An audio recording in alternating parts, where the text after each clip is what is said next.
Hello dear viewers, this is I voice, Gary, speaking to you as Buddy from Town's narrator. I hope you are all in good spirits.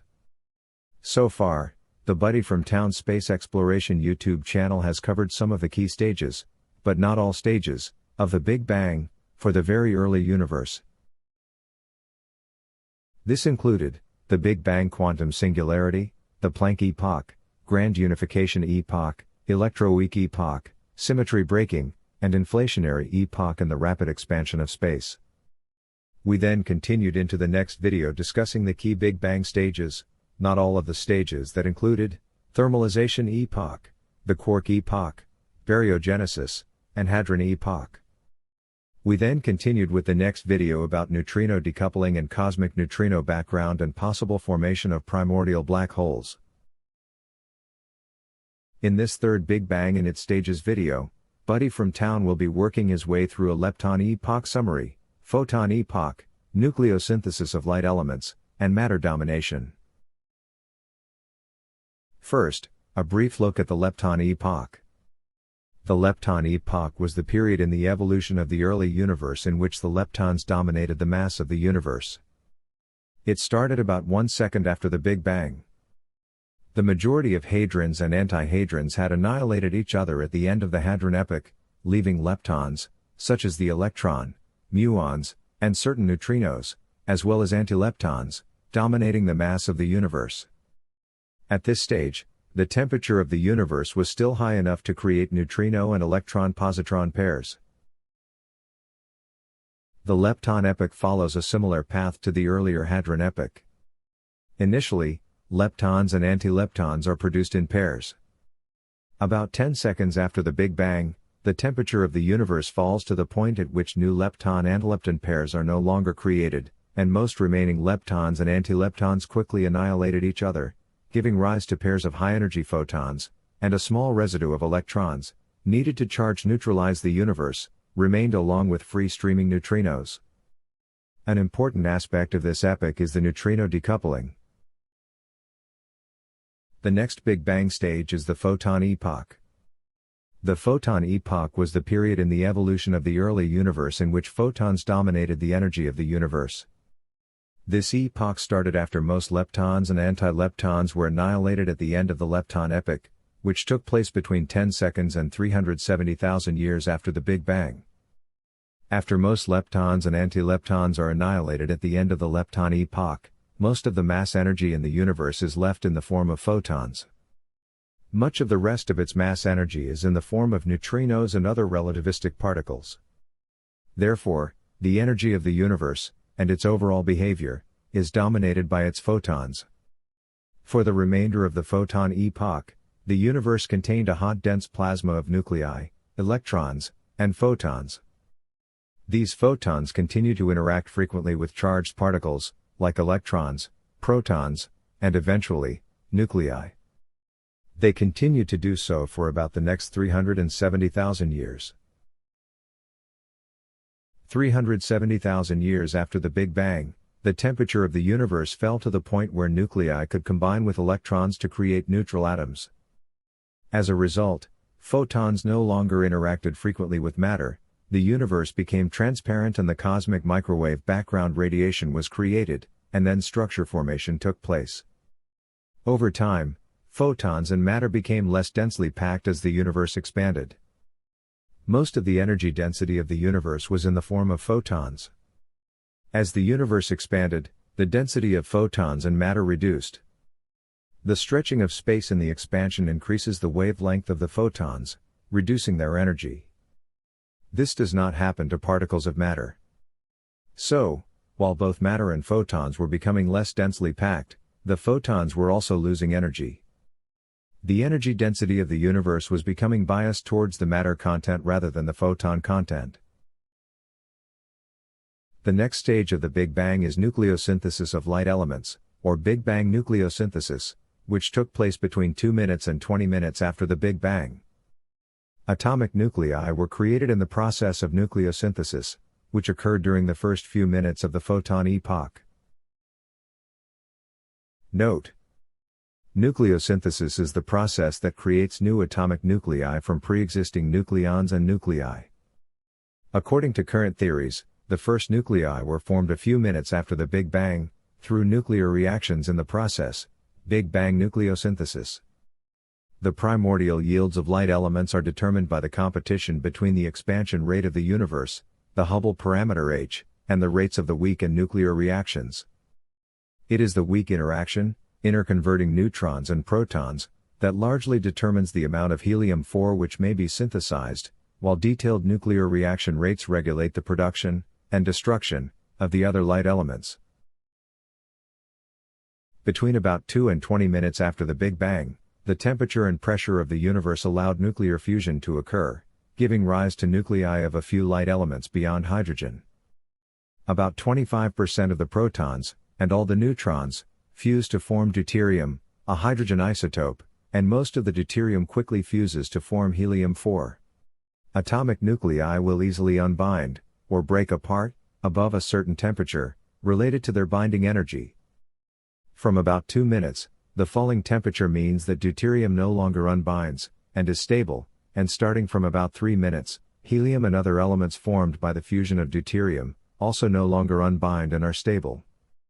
The short duration and falling temperature means that only the simplest and fastest fusion processes can occur. Only tiny amounts of nuclei beyond helium are formed, because nucleosynthesis of heavier elements is difficult, and requires thousands of years, even in stars. Small amounts of tritium, another hydrogen isotope, and beryllium-7 and 8 are formed, but these are unstable and are quickly lost again. A small amount of deuterium is left unfused because of the very short duration. Therefore, the only stable nuclides created by the end of Big Bang nucleosynthesis are protium, single proton hydrogen nucleus, and deuterium, helium-3, helium-4, and lithium-7. By mass, the resulting matter is about 75% hydrogen nuclei, 25% helium nuclei, and perhaps 10 to the negative 10 by mass of lithium-7. The next most common stable isotopes produced are lithium-6, beryllium-9, boron-11, and carbon, nitrogen, and oxygen, CNO, but these have predicted to be essentially undetectable and negligible. Because of the very short period in which nucleosynthesis occurred, before it was stopped by expansion and cooling, about 20 minutes, no elements heavier than beryllium, or possibly boron, could be formed. Elements formed during this time were in the plasma state, and did not cool to the state of neutral atoms until much later. The amounts of each light element in the early universe can be estimated from old galaxies, and is strong evidence for the Big Bang. The Big Bang nucleosynthesis theory predicts that roughly 25% of the mass of the universe consists of helium. It also predicts about 0.01% deuterium, and even smaller quantities of lithium. The important point is that the prediction depends critically on the density of baryons, like neutrons and protons, at the time of nucleosynthesis. Furthermore, one value of this baryon density can explain all the abundances at once. In terms of the present-day critical density of matter, the required density of baryons is a few percent, note. The exact value depends on the assumed value of the Hubble constant. This relatively low value means that not all of the dark matter can be baryonic, so for example, we are forced to consider more exotic particle candidates. The fact that helium is nowhere seen to have an abundance below 23% mass, is very strong evidence that the universe went through an early hot phase. This is one of the cornerstones of the hot Big Bang model. The next Big Bang stage is the matter-dominated era.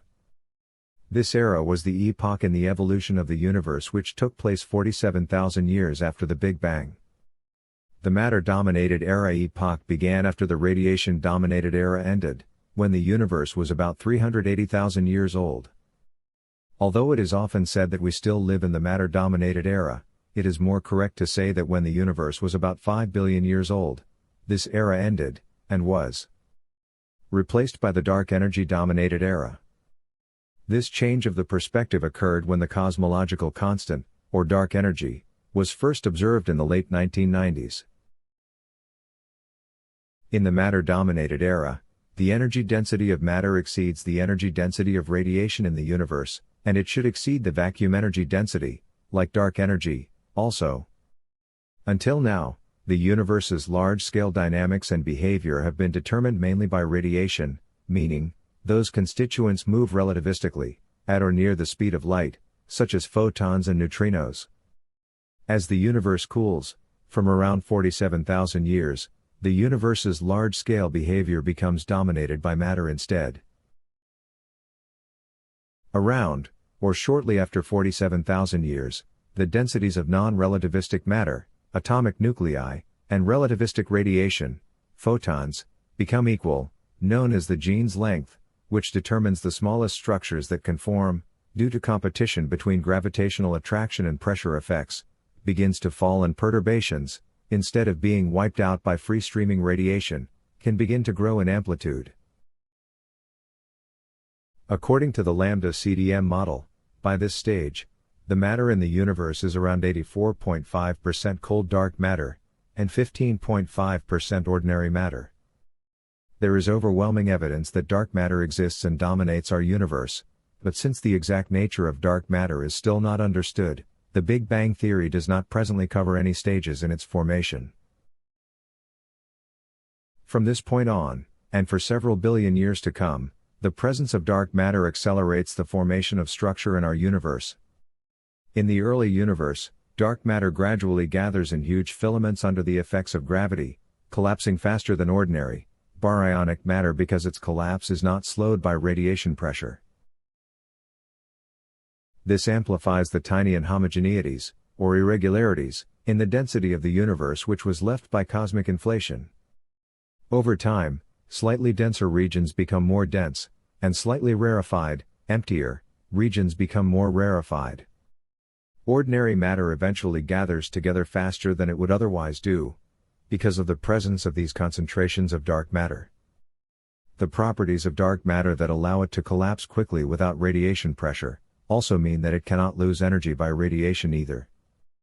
Losing energy is necessary for particles to collapse into dense structures beyond a certain point. Therefore, dark matter collapses into huge, but diffuse filaments and halos, and not into stars or planets. Ordinary matter, which can lose energy by radiation, forms dense objects and also gas clouds when it collapses.